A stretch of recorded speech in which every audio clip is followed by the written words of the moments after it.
we have to repeat some of the things we have heard earlier, because code for healthy living, this we have touched upon in many contexts earlier, because dealing with diseases or history, medicine in Buddhist time, everywhere this subject will keep coming. So today when we deal with this subject of living in good health, we have to bring these different treatments done in a patchy manner here and there. We will be bringing it together, so there will be some repetition which is inevitable in this. That is a code for healthy living. That is the subject that we will be dealing with, and in this these are the subjects that we will touch. One is the ancient code, starting with the old Ayurvedic texts, a code for daily life, personal conduct, code for living in harmony with changing seasons, righteous conduct for healthy living, unrighteous conduct as a cause of disease. These we have not dealt with. Unrighteous conduct as a cause of epidemics, and code for healthy and happy living. These are the subjects that we will deal with today. Now when we talk about the ancient code, we come back to the concept of SADVRTTI. That is, SADVRTTI dominates Ayurveda more than Adhuravrtta. We have said this before. There is health care, which is not the same thing as patient care. They are two different things.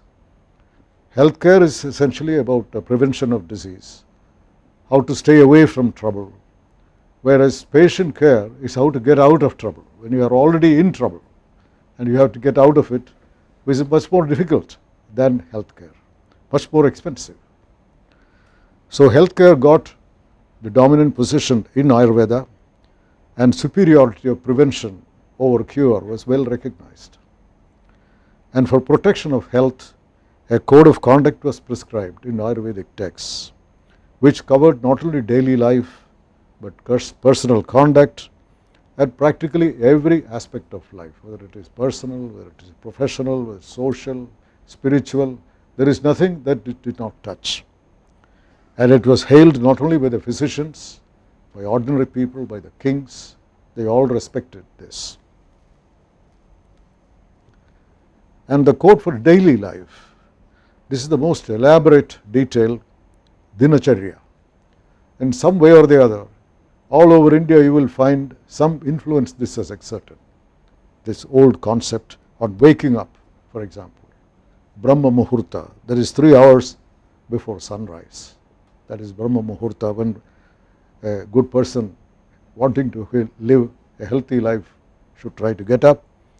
And Vagpada says, when you get up, the very first thing that you should do is to do a little bit of introspection. How am I spending my days and nights which keep on rolling endlessly? Have I been treading the path of righteousness which my forefathers had shown? Now this kind of an introspective moment, that is the way to start your day.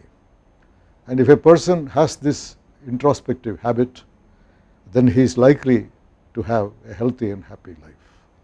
That's a good start for the day.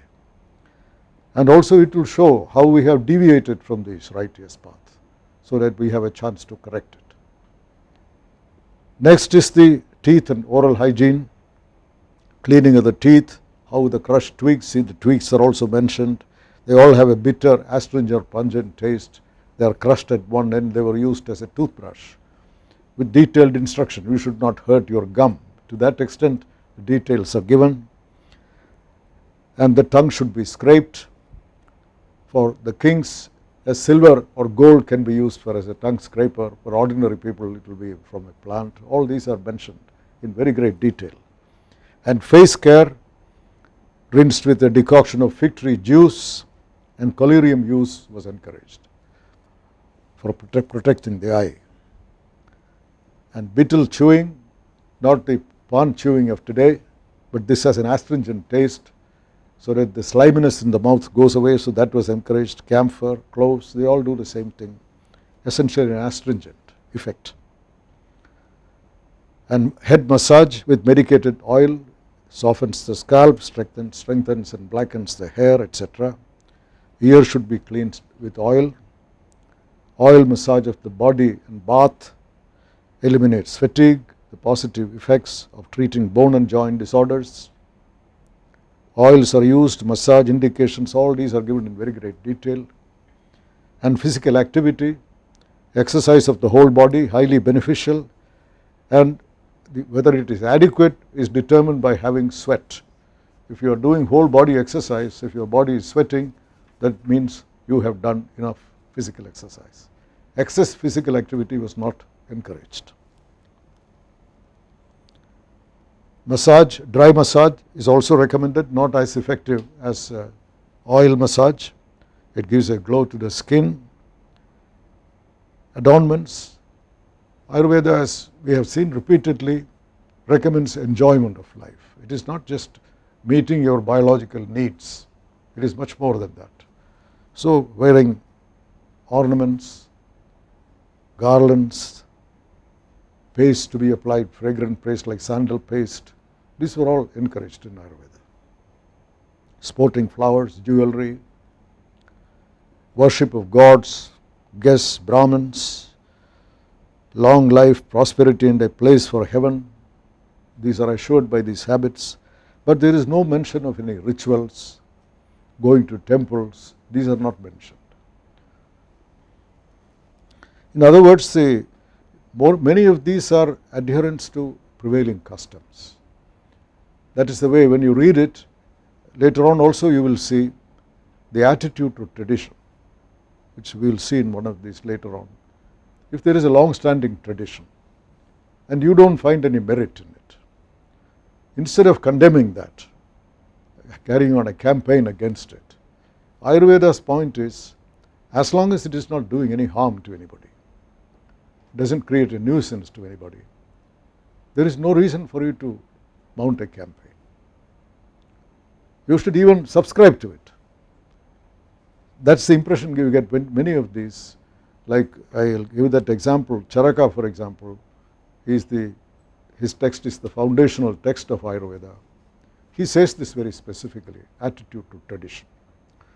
Should be an iconoclast, hammer and tongs against tradition, fighting. His attitude is, as long as it is not doing any harm to anybody, it's not hurting anybody, lots of people subscribe to it, there is no reason for you to mount a campaign. And he showed this because Atharva Veda, and he recommends that those who wish to learn Ayurveda should be loyal to Atharva Veda. They should have bhakti, devotion. But Atharva Veda, as we saw, the whole treatment of diseases was based on mantras. We have to propitiate the god who is angered, whose punishment the disease is. So therefore, mantras were an integral part of patient care or treating diseases in Atharva Vedic time. But Charaka, as you saw, he doesn't practice at all. In his treatment of jaundice, as you saw, there is no mantra, there is no ritual. But he never condemns Atharva Veda anywhere. He has deviated from that. From Daiva Vyapasraya, he changed the medicine to Yukti Vyapasraya. He changed all that, but there is not a word of condemnation. So there is a lesson for that. A lot of people get pleasure out of just attacking, but that is not encouraged here. So some of these rituals, etc., it is a concession being made to a local tradition. That kind of liberal attitude is part of this. Then we come to suppression of natural urges. That is also part of life. Like many of these urges, like urinating, defecation, many of these urges which are called Vegas, they should not be suppressed. This is something unique in Ayurveda. You don't find it in modern medicine or any other system, and this is an extremely important subject, suppression of natural urges. And if you suppress the natural urges, the clinical signs and consequences are mentioned here, and the elements of therapy. It is a long section, I should spend a couple of minutes why it is being said. And many of these today, we find it very difficult to understand, that the seriousness of the consequences. Of course, there is a very great discomfort, that is obvious. but it goes pain in the bladder region, in urine, groin, difficult urination, etc., colic, retention of stools. But to go on, you will find semen, pain in genitalia, body ache, urinary obstruction, wind, retention of stools. You keep on reading, a whole lot of loss of appetite, swelling, pallor, fever, cellulitis. So many things are mentioned, like vomiting. Look at that. So the widespread nature of these sequelae, if you suppress, what is the basis? What could have been the basis for this? Was there any basis at all? Now that is something which a couple of minutes, like here I have given the whole list here, like sneezing, neck rigidity, headache, facial weakness, weakness of sense organs, irritation, hiccups, shortness of breath, loss of appetite, tremors, oppressive feeling in the heart region, yawning, doubling of the body, seizures, tremors, hunger, debility, weakness. Some of them make sense, many of them don't.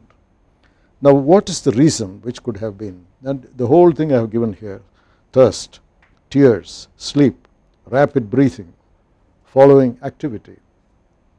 So you find all these natural urges, you should not, physical urges, you should not suppress. In fact, the description goes on, people, there are occupations where they have to suppress. For example, a priest in a temple or an officer of the king, he is in His Majesty's presence and he cannot go to empty himself, he has to stay there, and he has to do it many times a day or many times a week. So these are occupational hazards, they have occupational diseases. Some of these things they get, it goes to that extent, they take it very seriously. So why did they say that?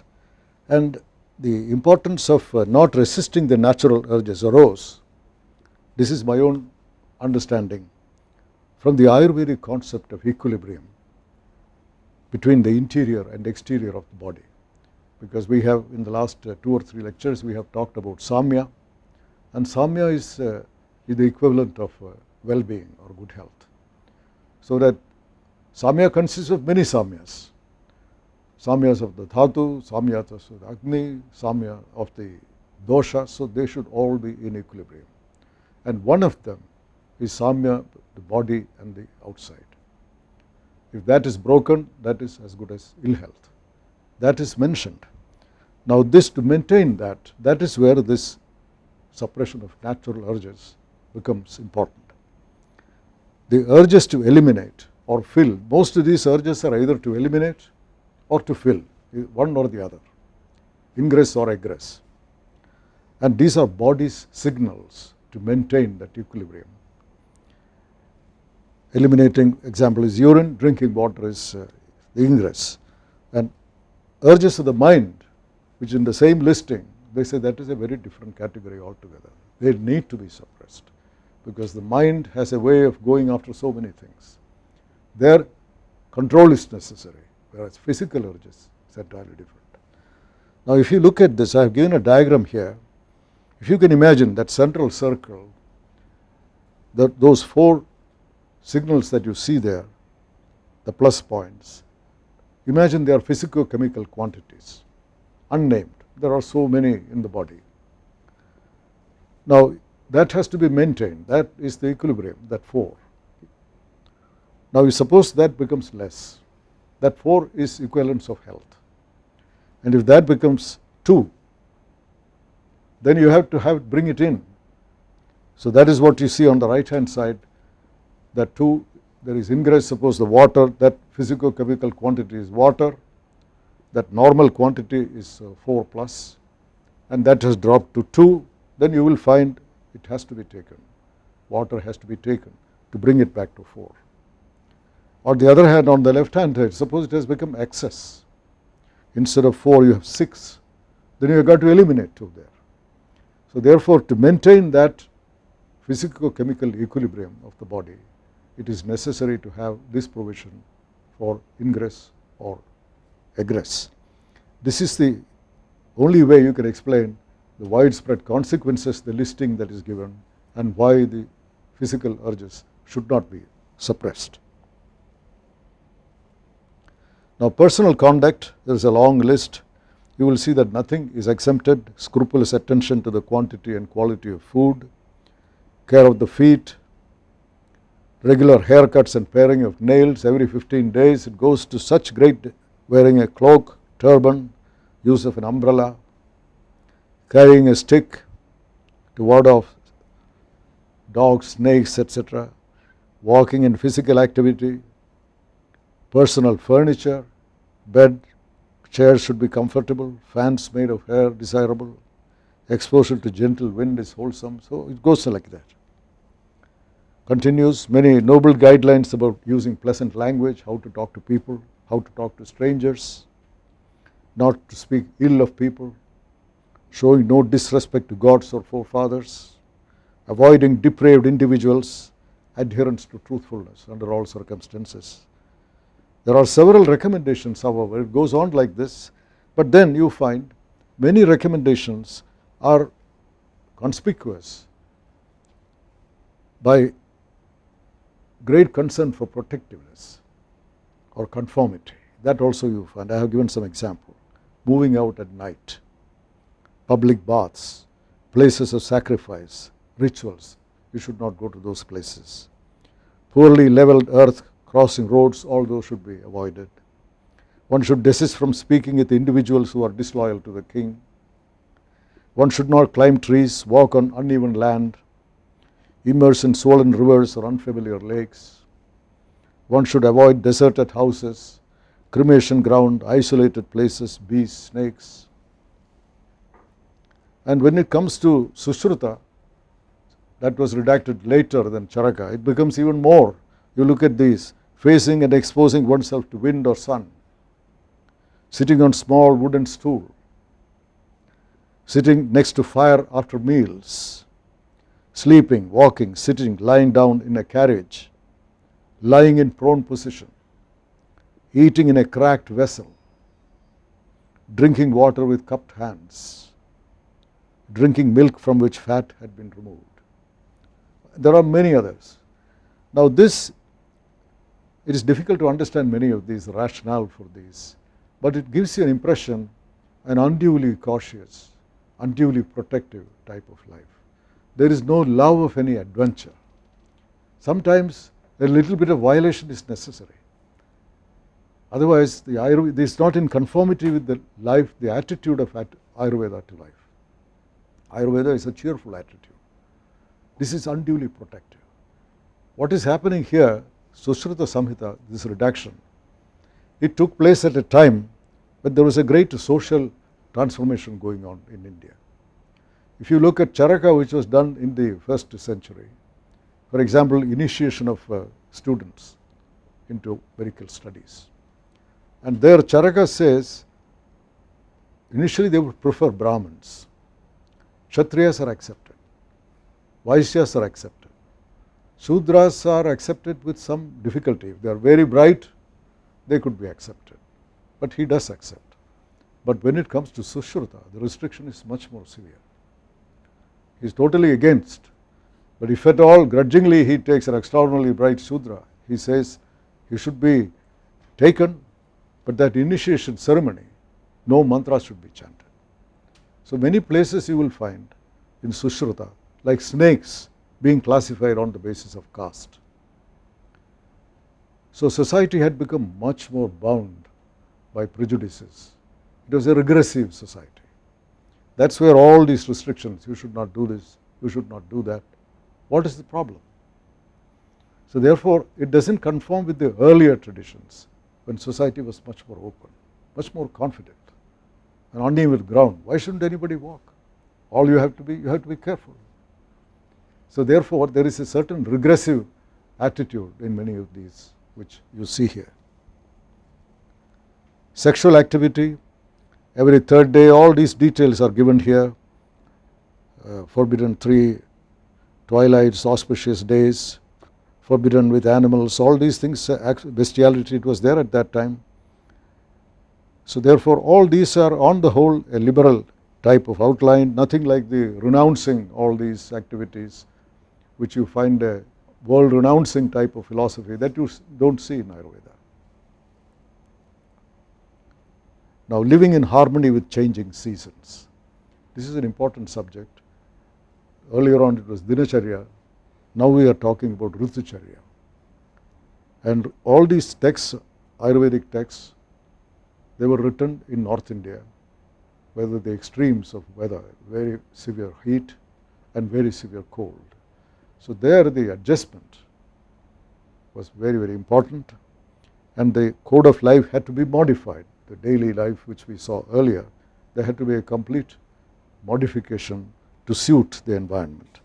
Now here the year was divided into 6 seasons, 2 months each in traditionally, but Ayurveda grouped these into 2 halves. The first half, Shishira, Vasanta and Grishma, this is the hot part of the year. That was termed Adana, because during this time, just like the sun desiccates the trees shed their leaves, the earth becomes dry, almost baked, it's very, very hot. Plants, animals, they all suffer. At that time, the moisture is taken away from the body also. So the body also is being desiccated. And Ayurveda believed during that half, along with this desiccation, there is also a change in the chemical environment within. In the second half of the year, Visarga, which is the opposite of this, that is Varsha, Sharad and Hemanta. There are 3 seasons in that half. Their sun's power would decline, and what was taken away from the earth, moisture, that is returned. The clouds come back. Now during this Visarga, earth would cool, sour, salty and sweet taste. This is the point. You will see that again. They would dominate the body fluids and make the body strong. And the taste, this word rasa, is the chemical, it's the shorthand for body chemistry. There was no chemistry as a subject at that time. Rasa was the shorthand for chemistry. And Rasa Shastra, it came like that. So it is common observation, if you have a glass of water, a salt water, and the water is evaporating, then it will become more concentrated. The taste becomes enhanced. So similarly, they must have had many, many observations. So during the Adana, the process of drying, heating, the body, the chemical environment in the body, which was called taste, that would change. And that half and the second half, the taste changes or the change in the chemical environment, that would require a complete change in our lifestyle itself. This is what we mean by Ritucharya. It is not simply turning on an air conditioner, it is much more than that, because there is a talk of chemical environment. We will touch upon that. And bodily responses in terms of appetite, sleep, energy, physical activity and libido would change during these 2 halves. And these are given in very great detail. These are carefully noted, and a code of conduct appropriate to each half was prescribed. And the change of tastes and the dominance of certain tastes during each half were believed to perturb specific doshas, and these were to be countered by diet and lifestyle. That is essentially what Ritucharya means. And the dosha perturbations are shown here. Like if you take, this is Adana, the first half, Shishira, the late winter, Vasanta, spring, and Grishma, summer. Now if you take this Adana, dosha status, and what should be done in an outline that is given in the last column. Now the dosha status in this late winter is kapha accumulates, and Vasanta kapha is to be evacuated, because all this during that Shishira 2 months it is collecting. So between that and the start of Vasanta there is a gap of something like 2 weeks when the weather extreme is not much. That is the time recommended for getting rid of this accumulated kapha. And the Grishma, Vata accumulates, perturbs, is very hot, and the diet and other measures are, you can read them on the last column. And then the Visarga, the cold half of the year, rains come, and there Vata perturbed, which has been perturbed earlier, that is to be evacuated, and Pitta accumulates. And the next autumn, that Pitta accumulated is to be evacuated, and Kapha accumulates. So therefore the chemical environment, this kapha, pitta, these are all chemical environment that requires to be dealt with by evacuative measures in between these seasons. That is the time recommended for doing this, and diet of course appropriate for these are mentioned here. So both by evacuative procedures and by appropriate dietary measures you acclimatize yourself or adjust yourself for the change of seasons. Now seasonal harmony, this is all right when you say 2 halves of the year. That was written in North India. But what about a place like Chennai? What about a place like Kerala? This doesn't really apply. We don't have these extremes. So that, therefore, if you look at that, all these books when we talk about the Adana and Visarga, which doesn't really apply to say a place like Kerala or Tamil Nadu. We don't have such extremes. So therefore, this was based on climatic conditions in India, but it is not true all over India. That is something which we have to take note of. That this particular observation that it doesn't apply in many parts of India, including where we live, in hot humid regions of India like Kerala, which I am familiar with, life in accord with seasons would not call for major adjustments in food or lifestyle, including clothing and activities. We don't need winter clothes ever in Kerala or in Tamil Nadu. So personal hygiene would be highly important, but this kind of adjustments about clothes and heating and so on, they simply don't apply here. A challenge to the maintenance of seasonal harmony has been posed by air travel. These are the new realities. Suppose in the height of winter, somebody from Delhi, within a matter of 3 hours he can land in Trivandrum where it is hot, 32 degrees. So therefore, some of these requires a rethinking. That is, what is true in a particular region need not be true in another. Now this was pointed out not by me, by a very eminent Acharya under whom I learned Charaka Samhita. He was in his 80s, a great scholar, great physician, a great teacher, and he was very revolutionary in his thinking. You would think that he would implicitly abide by every letter written in the classics. No, he was not like that. And he was the one who pointed out, perhaps many others might have done, that it has to be interpreted in tune with reality. You don't implicitly follow what is written in the text. Now then we come to righteous conduct, SADVRTTI. While the care for the body and a code for daily life received major attention, Ayurveda always regarded righteous conduct as the key to a healthy and happy life. And this is not like the adjustment to the weather. This is something which is uncompromising. In defining Rasayana, Vagpada wrote, truthfulness, freedom from anger, contemplation on the unity of existence, tranquility and good works are the essence of rejuvenation. He is defining Rasayana. Satyavadinam akrodham, adhyatma pravanendriyam, shantam sadvritti niradam, vidya nitya rasayanam. This is his famous verse. So sadvritti, that there is no local regional adjustments, there is universal everywhere. That sums up the righteous conduct, which would ensure the welfare of the individual and the society, because it was recognized life in harmony with fellow beings is essential, because harmony is rooted in the belief that an individual's well-being is inseparable from the society's well-being. In fact, all the others, Vagpada says in another place, we should treat everyone else as ourselves, as our own children, as our own brothers and sisters, something like that he writes. If you don't do that, so we are not capable of hurting anybody else, they are all ours. And now with the advances in molecular biology, even the worms are our brothers. 30% of our DNA we share with the humble worms. So how can you, they are ours, we cannot hurt ourselves. Now conduct beyond daily routine, Vagpada's statement on rejuvenation was an echo what Charaka had said much earlier. Listen to the following precepts of Charaka. One should never tell a lie or covet another's property or woman, pry into their secrets, or speak of their defects or be inimical to anyone. The company of the wicked, the abortionists, the insane, and those guilty of treason should be avoided.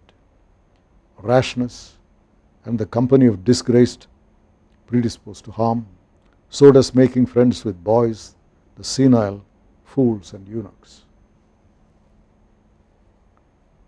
Guard against the temptations of wine, gambling and the danger of conceit and jealousy, insulting brahmanas, flogging a cow, abusing a preceptor, speaking out of turn, and throwing out relatives who stood by one in adversity are reprehensible. One should be generous to kin and servants without confiding too much or being too suspicious. Procrastination is as objectionable as making rash decisions. Rectitude, virtue, insistence on hard work, unmindful of results, modesty, courage, forgiveness and faith should be the sovereign guides to one's conduct. These are Charakas. Again it goes, kinship to all forms of life. This is a theme which comes again and again, especially in Charaka and Vagpata. Help for the poor, conciliation of the angry, truthfulness and a state of equanimity instead of oscillation between jubilation in success and dejection in failure will ensure that an individual is at peace. This equanimity I mentioned earlier also, that is again Vagpada also mentions this. It is, I think it is also in Western literature, because I referred to it, William Osler, one of the greatest physicians of in the Western tradition. I mentioned this, he was a professor of medicine in 4 great universities in the West, both the United States and Britain. And when he was leaving the United States, he gave a lecture. He was a great orator, and he was addressing a class when he was leaving the United States, and the title was Equanimitas. And there he says very much the same thing. A state of mind of equanimity. You don't oscillate between great joy in success and severe depression and failure. So you take it as you go along. That equanimity which he recommends very strongly. Now here also you find that equanimity being prized very highly.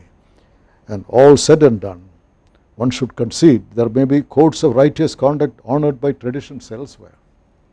They are valid too. So that liberality, which is a characteristic of Ayurveda. I mentioned it earlier here, the only place in the entire Ayurvedic text where you find commands, you shall do this. There is only one place, that is when a young student is being accepted for studentship. He is being accepted, admitted for medical studies. Then there is a ceremony, a learned assembly is there, and the teacher, he administers an oath. And there, these are all commands. You shall always tell the truth. You shall do this. There he has to say, yes, I do. Yes, I do. That's the only place. But throughout this entire text of medicine, it is always you may do this. The ling in Sanskrit, that you all know, the lakara, you may do this, you may do that. It never says you shall give this medicine, never. So there is always a possibility that something else may be better. That's what it says, the code of conduct. Someone else living in another country, used to a different lifestyle, that is acceptable too. So this liberality of outlook is a characteristic of Ayurveda. And unrighteous conduct as a cause of disease. So far we have dealt with conduct at various levels, daily conduct, conduct at personal level, and so on. But we should remember another type of conduct, that is righteous and unrighteous conduct. Unrighteous conduct can have ill effects at the personal level, individual level, or it can have at the population level. These are two distinct entities. At personal level, we are really talking about, in Ayurveda, what is Prajnaparatha. Prajnaparatha is an old concept. What it really means is a person does things harmful to himself knowingly. He knows that it is harmful to him, but he cannot help doing it. This dilemma was classically expressed by Dhritarashtra in the Mahabharata, a very painful admission by this blind king who says, Janami dharmam nacha me pravrittihi, janami adharmam nacha me nivrittihi. I know what I should do, but I cannot do it. I know what I should not do, but I cannot help doing it. This was a painful admission of a great human dilemma. So in Prajnaparatha, which is given as a cause for a large number of diseases, this is precisely what happens. A person knows that something is harmful to him, but he cannot help doing it. The modern version of this is what we would call lifestyle diseases. Some 30 years ago, we used to call them non-communicable diseases, like coronary artery disease, etc. But today, we know something more, something better, so they are called lifestyle diseases, because we have learned that these diseases like coronary artery disease, they have a lot to do with lifestyle, which is well within our control. So these lifestyle diseases, they are Prajnaparatha induced. In other words, knowing very well that these are harmful, people become obese, susceptible to diseases like coronary artery disease. They take to alcohol, substance abuse, knowing very well that these will lead them to ruin and destruction.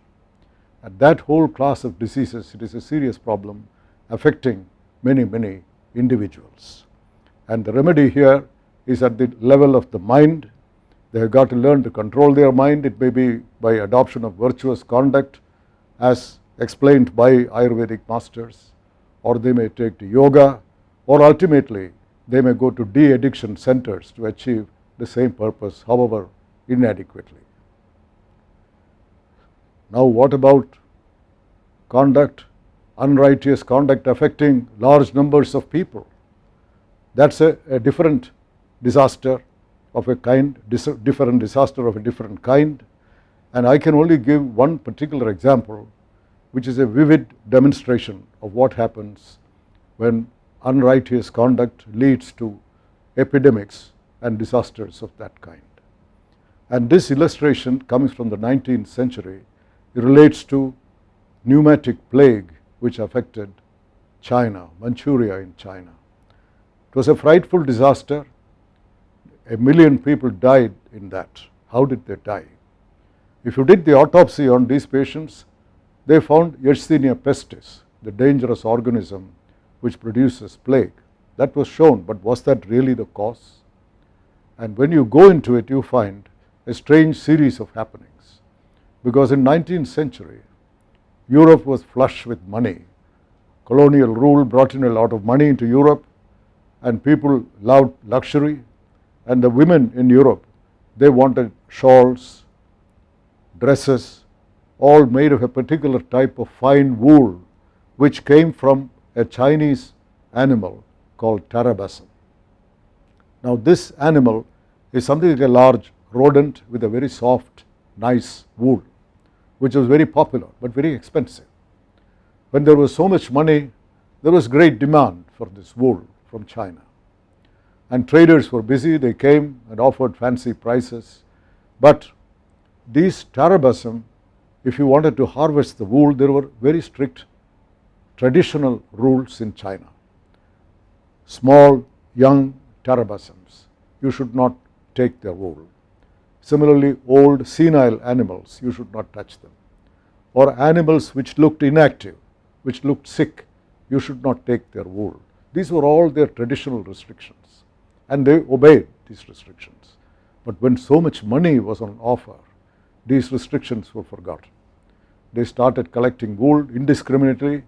All tarabasams were taken, whatever they could get, regardless of age, regardless of apparent illness, they would take the wool.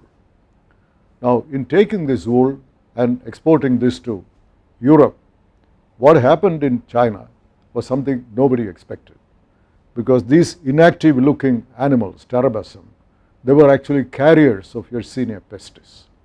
This organism was not producing any disease in those animals, but the animals were carriers.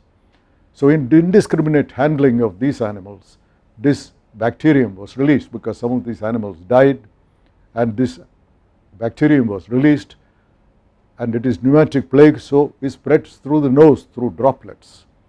So these Chinese who were working in these farms collecting wool, they were the first to get this disease. Nobody knew what this disease was. It was quickly fatal, and it started spreading in no time. One would cough and 10 would be infected, and before they knew, in less than a year, 1 million Chinese died. Now here, what would you say is the cause of this disease? Is it the Yersinia pestis, or the greedy traders, the luxury or the greedy Chinese, or the luxury loving women in Europe? All these people, essentially, it is unrighteous conduct. That's what led to this major epidemic in the 19th century. Another type of unrighteous conduct leading to mass illness, epidemics, that is the collapse of governance. Colonial rule in India, for example. Total neglect of governance. The only aim of East India Company's rule was to make profit at any cost, with the result in Bengal presidency, which was a rich presidency. What happened was a series of epidemics of cholera. Hundreds of thousands of people died, starvation and famine. Now this is another example, unrighteous conduct on the part of rulers, that leading to similar type of disaster. So therefore, this code of conduct which Ayurveda talks about, it is not only applicable to you and me, to everybody in our daily lives, adjustment to seasons and so on. It has to be seen in a much wider context, at the level of individuals, at the level of nations, at the level of rulers, because there is no alternative. The alternative to good conduct is ruin and extinction.